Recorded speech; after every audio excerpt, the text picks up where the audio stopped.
2025వ సంవత్సరం రెండవ రాశి వృషభ రాశి. ఈ వృషభ రాశి ఫలితాలు చెప్పుకున్నాం.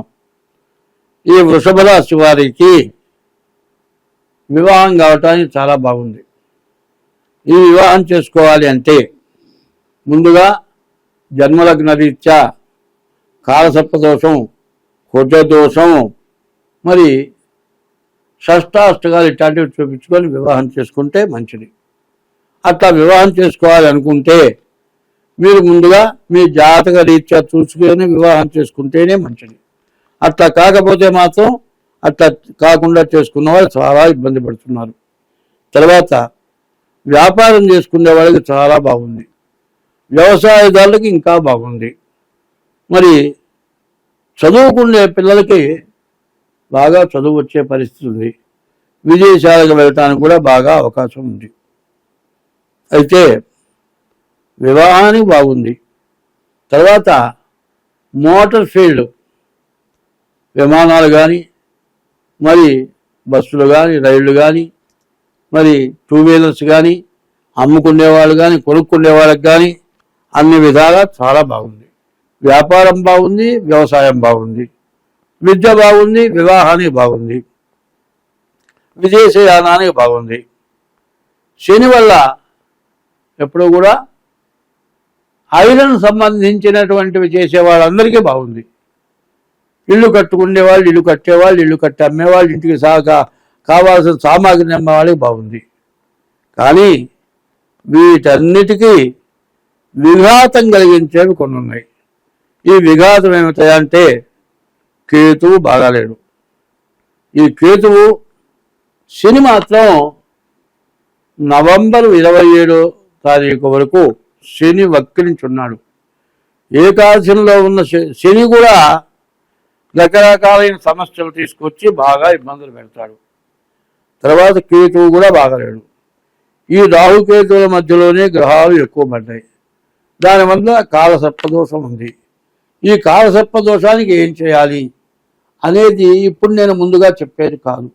ఎట్లా మీరు చేసుకోవాలి అని వివరం చెప్పాలి అంటే మీ డేట్ ఆఫ్ బర్త్ ద్వారా మీ జాతక చక్రం చూస్తే మీకు ఇంకా ఏ గ్రహాలు బాగాలేవో, ఇప్పుడు బాగుండని గ్రహాలు రాహు కేతువు పూర్తిగా బాగాలేడు. శని కూడా వక్రించున్నాడు, బాగాలేడు. ఈ 3 గ్రహాలే కాక మీ జన్మలగ్న రీత్యా ఏ గ్రహాలు బాగున్నాయనేది చూసుకోవాలి. అట్లా చూసేటట్లయితే మీ జాతకం మంచిగా ఉండటానికి అవకాశం ఉంది. ఈ వృషభ రాశికి ఏకాదశంలో ఉన్నటువంటి శని 2 సంవత్సరాల 6 మాసాలు ఉంటాడు. ఈ 2 సంవత్సరాల 6 మాసాలు కూడా శని మీకు పూర్తిగా లాభాన్ని చేకూరుస్తాడు. ఈ లాభాన్ని చేకూర్చేటువంటి టైంలో లాభాన్ని పూర్తిగా పొందాలనే కోరిక లేని వాళ్ళు ఎవరన్నా ఉంటారా? అందరికీ లాభం పొందాలి అనేటువంటి కోరిక మాత్రం ఉంటుంది. ఎంత ఉంటే ఏంటి ప్రయోజనం? మీరు కావాల్సినవన్నీ కూడా జాగ్రత్తగా చూసుకోవాలి. ఎట్లా? మీ డేట్ ఆఫ్ బర్త్ ద్వారా మీ జాతకం చూసుకోవాలి. ఎందుకంటే హస్త సాముద్రిగా చెబుతాడు. ఈ బొట్టన వేలు ఉందండి, వేలి ముద్ర, ప్రతి దానికి వేలి ముద్ర కావాలి. ఈ వేలు ఒకటి లేకపోతే ఈ 4 వేలు ఏమన్నా చేయగలవా? ఏమి చేయలేవు. గోచారం ఒకటి చూస్తే సరిపోదు. మీ జన్మలగ్న రీత్యా ఏ గ్రహాలు ఎక్కడున్నాయి, ఏ గ్రహాల వల్ల మీకు నష్టాలు ఉన్నాయి, అవి పోగొట్టుకుంటే మనకంతా బాగుంటుంది. కాబట్టి ఈ రాశి వాళ్ళు ఏం చేయాలి? మీకు బాగా లాభించేది ఏమిటి? వివాహం కావటానికి, చదువు బాగా రావటానికి, విదేశాలకు వెళ్ళటానికి, ఐరన్ సంబంధించినటువంటివన్నీ కూడా వ్యాపారం చేసుకుంటానికి, వాహనాలు కొనుక్కుంటానికి, వ్యాపారం చేసుకుంటానికి, వీటన్నిటికీ కూడా మంచి సమయం. కానీ శని వక్రించడం వల్ల, రాహుకేతువుల మధ్యలో గ్రహాలు ఉండటం చేత ఇవన్నీ కూడా అవరోధం. ఇవన్నీ కాకుండా ఇబ్బంది పెట్టే పరిస్థితులు కనబడుతున్నాయి. కాబట్టి ఈ రాశి వాళ్ళు ఎంత జాగ్రత్త పడితే అంత మంచిది. డేట్ ఆఫ్ బర్త్ ద్వారా మీ జాతకం చూపించుకోండి, మీకు అన్ని విధాలా బాగుంటుంది. స్వస్తి. మీకు డేట్ ఆఫ్ బర్త్ లేనట్లయితే హస్త సాముద్రి ద్వారా కూడా జాతకం చెప్పడం జరుగుతుంది. డేట్ ఆఫ్ బర్త్ సరిగా ఉన్నా కూడా ఈ విషయాలు తేడా రావటం చేత మీ జాతకాన్ని సంపూర్తిగా చెప్పడానికి అవకాశం ఉండదు. ఏదో ఎట్లా పడితే అట్లా చెప్పేది కాదు. మీకు జాతకం పూర్తిగా తెలియాలి అంటే డేట్ ఆఫ్ బర్త్ ద్వారా జాతకం చూసుకోవాలి. కాదండి డేట్ ఆఫ్ బర్త్ లేదు అంటే ఏం చేయాలి? డేట్ ఆఫ్ బర్త్ లేని వాళ్ళకి హస్త సాముద్రిక ద్వారా జాతకం చూడాలి. ఈ రకంగా చూసి మీకు కావాల్సిన ఉపశమనం కావడానికి చేసుకోవాలి. అయితే ప్రతి వాళ్ళు కూడా ఏం చేయాలి అంటే ప్రతిరోజు కూడా మీ ఇష్టదైవాన్ని పూజించడం, ప్రతిరోజు కూడా దేవాలయానికి వెళ్ళటం, గ్రహ దోషాలు పోవాలి అంటే శివాలయానికి నవగ్రహాల గుడికి వెళ్ళాలి. ఈ శివాలయానికి వెళ్ళటం, నవగ్రహాలకు ప్రదక్షిణ చేయటం, ఇవి చేయటం, ఈశ్వరుడు అభిషేకం, లేకపోతే అభిషేకం చేయించుకోగలిగితే అభిషేకం చేయించుకోవటం, అభిషేకం చేయించుకోలేని పక్షంలో ఆ తీర్థమైనా సరే మీరు తీసుకోవటం, ఇట్లా చేస్తే మీకు అన్ని విధాలా బాగుంటుంది. మరి ప్రత్యేకించి చెప్పేది ఏమిటంటే చాలామంది ఏమంటున్నారంటే మాకు పూర్తిగా చెప్పటం లేదు అంటే పూర్తిగా ఎట్లా చెప్పాలి మీరు బాగా ఆలోచించుకోండి. ఎట్లా చెప్పాలి అంటే ఇప్పుడు శని మీనంలో ఉన్నాడండి. శని మీనంలో ఉన్నాడు, గురువు మిథునంలో ఉన్నాడు. ఈ సంవత్సరంలో పుట్టిన వాళ్ళకి శని గురువు ఇట్లా ఉన్నారు. ఇంకా 4 సంవత్సరాల తర్వాత శని మేషానికి వస్తాడు.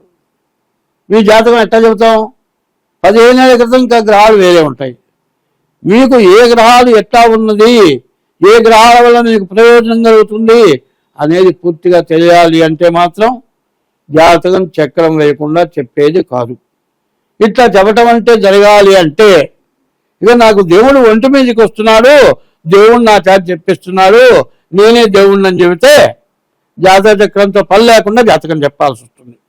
అది విధానం. ఎందుకంటే చెప్పేది పూర్తిగా విధానంగా ఉండాలి. విధానం తప్పి చెప్పడం అంటే అది కాదు. కారణం ఏంటంటే సూర్యాది 9 గ్రహాలు, మేషాది మీనం వరకు 12 రాసులు నేను సృష్టించరా, నువ్వు సృష్టించరా, మా నాన్న సృష్టించరా. ఇది దేవతల నుంచి వచ్చినవి, ఋషుల ద్వారా చెప్పబడ్డవి.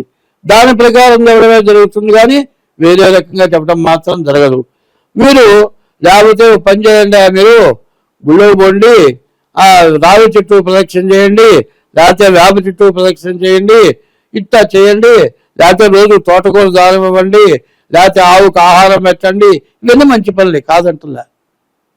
దీంతో నా పని అయిపోతుందని చెబుతారు. నీ పని అవుతుందా? అట్లా చెప్పి చేసి పని కాని వాళ్ళు చాలామంది ఉంటారు. ముందు నీ డేట్ ఆఫ్ బర్త్ ద్వారా జాతకం అవసరం. మరి ఇప్పుడు మేషం నుంచి మీనం వరకు చెబుతున్నాను. దసరా నవరాత్రులు వస్తున్నాయి. నవరాత్రులు నవగ్రహాలు, శరీరంలో నవరంధ్రాలు, ఇవన్నీ కూడా ఈ 9 చాలా ప్రత్యేకమైనవి. అమ్మలగన్నయమ్మ మూలమ్మల మూలపుటమ్మ చాలా పెద్దమ్మ అని అమ్మవారిని మించిన తల్లి ఇంకొకరు లేరు. కాబట్టి అమ్మవారి పూజ చేయించుకోండి. అమ్మవారి పూజ అంటే దసరా నవరాత్రులలోనే అమ్మవారి పూజ చేయించుకోవాలి. తర్వాత ఇప్పుడు కూడా రక్తవర్ణాన్ని కోరుతున్నాము, అంతేగాని బలి ఇవ్వమని కోరటం లేదు. ఆమె బలి ఇవ్వటానికి దానికి తగిన శాక్తేయం అనే పూజలు ఉన్నాయి. ఆ శాక్తేయం చేసేవాళ్ళు బలి ఇస్తారు. దసరా నవరాత్రులలో శివాలయంలో అమ్మవారి పూజ చేసిన చోట ఏ బలి ఇవ్వకూడదు. కనీసం కోడిని కూడా తీసుకొని ప్రదక్షిణ చేసి దాన్ని ఇంటికి తీసుకెళ్ళిపోయకూడదు. ఇట్లా చేసినట్లయితే దసరా నవరాత్రులు 10 రోజులు చేసిన పూజ మొత్తం ఈ హింసతో, జీవహింసతోటి మీ పుణ్యమంతా పోతుంది. కాబట్టి దసరా నవరాత్రులు తర్వాత చివరికి దీపావళి పండుగ వస్తుంది. దీపావళిని దానికి అర్థం ఏంటంటే నరకాసురుడు అనేటువంటి రాక్షసుని అమ్మవారు సంహరించింది. ఆ నరకాసురుడిని సంహరించినందువల్ల ఆ నరకాసురుడు ఒక బ్రాహ్మణ్ణి, ఒక గొర్రె పొట్టేల్ని, ఒక మేక పొట్టేల్ని, తర్వాత ఒక బండెడు అన్నం, ఇట్లా విపరీతమైన ఆహారం రోజుకొకళ్ళు బలి ఆ విధంగా తింటూ ఉంటే అప్పుడు కృష్ణ పరమాత్మని కోరుకుంటే అప్పుడు ఆ నరకాసురుణ్ణి మరి కృష్ణ పరమాత్మ యుద్ధం చేసినప్పుడు ఆ అమ్మవారు కోరిక కోరింది. మరి యుద్ధంలో బండి చక్రం ఆగితే వేలు పెట్టి నడిపింది. నీ కోరిక తీరుస్తానన్నాడు. ఆ కోరిక ప్రకారం ఆ నరకాసురుడిని రాక్షసుడిని సంహరించడానికి నాకు అవకాశం ఇవ్వమని అడిగితే ఆ అమ్మవారు నరకాసురుడిని సంహరించింది. ఈ దసరా నవరాత్రులు పూజ చేసుకొని దీపావళి రోజున నరకాసురుడిని తగలబెట్టి మరి దీపాలు వెలిగించుకొని అందరం దీపం ఎందుకంటే మోక్ష మార్గం కాబట్టి మన పాపాలని నశించిపోవటానికి దీపం జ్యోతి పరబ్రహ్మం దీపం జ్యోతి పరాయణం దీపేనా హరదే పాపం సంధ్యాదీపం సరస్వతి అని ఆ దీపాలు వెలిగించుకొని మన పాపాలని తొలగింప చేసుకుంటానికి పార్వతి అమ్మవారు పరమేశ్వరుడు మనకిచ్చినటువంటి అవకాశం. అటువంటి అవకాశాన్ని అందరూ కూడా సద్వినియోగం చేసుకొని అమ్మవారిని పూజించి దీపావళికి నరకాసురుడిని పూజించి నరకాసుర సంహారం నరకాసురుడు బొమ్మ తగలబెట్టి మరి తర్వాత దీపావళి మందులు కాల్చడం దీపావళి కాదు, విపరీతమైన మందులు కాల్చుకొని చేతులు తగలబెట్టుకొని ఈ మందులు కాల్చే షాపు మీద ఏ అవాయో పడి మందులు తగలబడిపోయి జనం చచ్చిపోయి ప్రమాదాలు జరుగుతున్నాయి. అటువంటి ప్రమాదకరమైన పనులు కాదు. ఇంటి నిండా ఎన్ని దీపాలైనా పెట్టండి, అది దీపోత్సవం అంటారు. అటువంటి దీపోత్సవం అమావాస్య నుండి కార్తీక మాసం నెల మొత్తం ప్రతిరోజు దీపం వెలిగిస్తాం. ఆ దీపం వెలిగించి మరి అమ్మవారిని ఈశ్వరుని పూజిస్తాం. మన దోషాలని పోవటానికి దసరాలో అమ్మవారి పూజ, దీపావళి రోజున అమ్మవారి పూజ, కార్తీక మాసం ఈశ్వరుడు అమ్మవారి పూజ ఇది చేస్తే మన దోషాలను కూడా నివృత్తి అవుతాయి. అందరం బాగుంటాము. స్వస్తి.